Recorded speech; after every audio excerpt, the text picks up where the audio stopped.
My people, wonder shall never end. Another one don't happen again, oh my people. No be small something. As I dey talk to Nana, Okongwu Dibia don't come out or don't drag Ebuka Obi boy, oh my people. No be small something and Ebuka Obi. He say, why this Ebuka Obi boy they talk anyhow? Say wetin he talk, say he dey right. Say why Ebuka Obi they do 100 days fasting. My people, wonder shall never end though.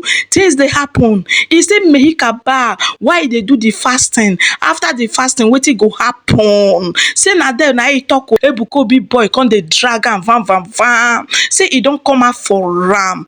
My people, may no come beside to talk. Make una just watch this video. Fiance na fia bu no need dey poba fa ma ke poba fa be promote. Yes. Nwa boy Ebuka Obi. Ọ dị ka onwe ife na-eme yi. Ọ dị ka na-enwe mental disorder kwa ya.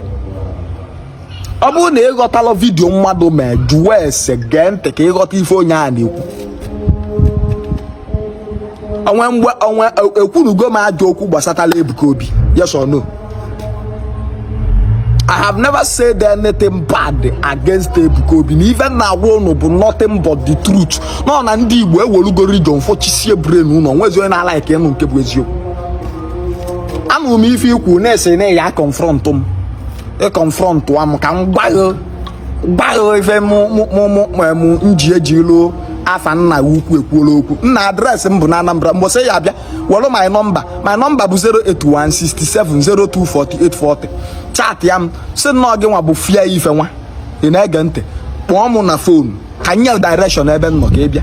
Ọ dị ka onwe ife na-eme gị. And Maria like yourself, my like a couple war between me and you. No, you got that. Can we make a disgrace you know of my like a kind an open interview, open confront, like open. Can we challenge? You put if I see Ebuka Obi na memo kala no mu agbalon Kenya kan mo si onye ye meri.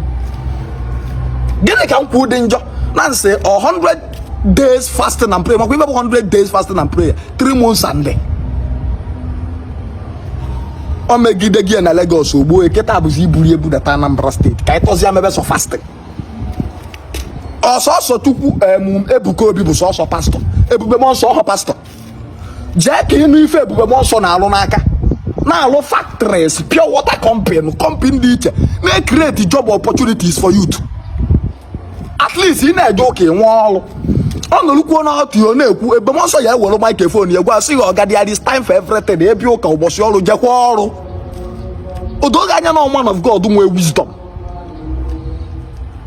also Ebuka Obi bụ look at the father university one ka onwe factories one ka onwe employer youth oshi benata una ya no kata mepe ọnụ nke bụ eziokwu na akpọtakwala ana Ebuka Obi afa akpọ ya afa igeze ntị ka na ife a na-agwa gị na akọgheri China today if one was 5 years 10 years na alụ ife n'aka obodo fa na-ebu mgbe ị na-eche ka Biafra bịa ka iwe nwa na-ege aba uru mmanụ na-aba m uru uye ebido kịta that 100 days fasting and prayer oye ebu data Anambra ọ were chọọ ọ bụrụgodo technology school tech school obuda ọlụa ọ karịrị ya oye benefit kwa from it kama anya na ego ụgwọ akwụkwọ ndị mmadụ na-agụ ịma skuul onye ebe m nsọ nwe ụmụ baanyị na-agụ ọkwa na-agụ na-eme practical ịgụsịa skuul pụta ijide knowledge jide certificate baala onwe uru 400 days fasting and prayer emebe how many years ago onweshi ife emepụta ya mụọchi na-eji mụọchi na-efo ife a na-akawanye njọ pụtara ya sị ihe meeting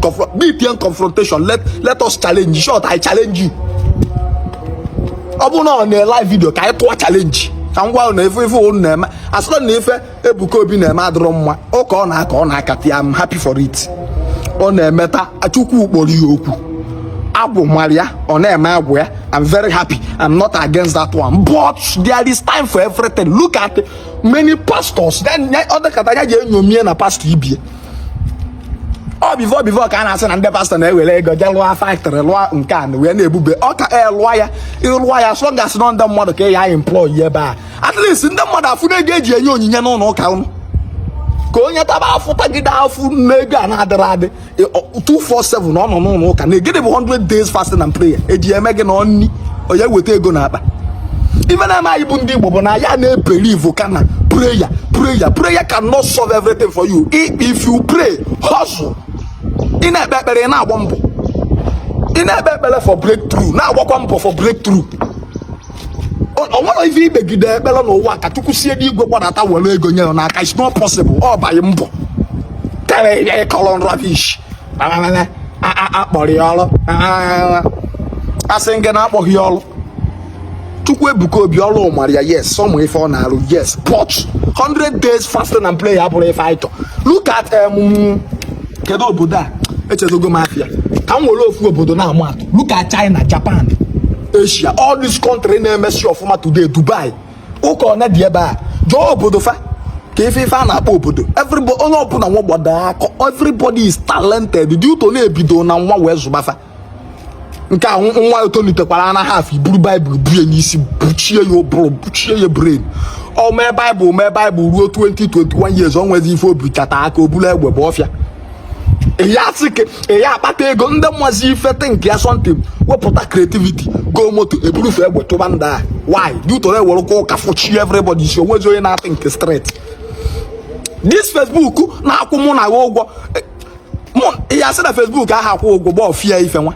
This Facebook na akwụ na ụgwọ ọkwọ akpachala anya onye invent this Facebook mgbe ọ invent ya ịtọ ya atọ gịnị ofu age olugo age wee invent this app iji fu eri nni ifu ma ọ gaghị na-eyuzu azam odogwu olugo age mark ya so ka ahụ one ka ọ dị wee found Facebook onye ọgbọ ọ bụ na ọ sịrị isi n'ụlọ ụka this Facebook n'ihi iji agbasị mba ike anya kutuku ọka ịlụpụta ya. Let's go, guy. Can preach more of creativity, not only more on fasting, cancel, buying. The only way you can cancel and buy poverty is from work, hard work. My people, share on I don't watch the video and I don't hear everything for the horses smart where they drag Ebuka Obi and a boy. He can't they talk say why Ebuka Obi boy they make mad. Say waiting he talk now just normal thing. Say whoever who don't see where Obodo Yibo outside country where they do 100 days fasting. Say that they do better thing for there. Why Africa they program 100 days fasting. My people as across this video I was shocked to light. I say which kind of wahala be this, my people? No be small thing, no. He wear kokoshu, he tie gele, even wear, he can't even wear makeup join am. My people, things they happen. Wonder shall never end. They say wahala not they finish at all. This life, it not really ban us. Wahala be like bicycle. Now here now I want for live on now, my people. Bye everyone.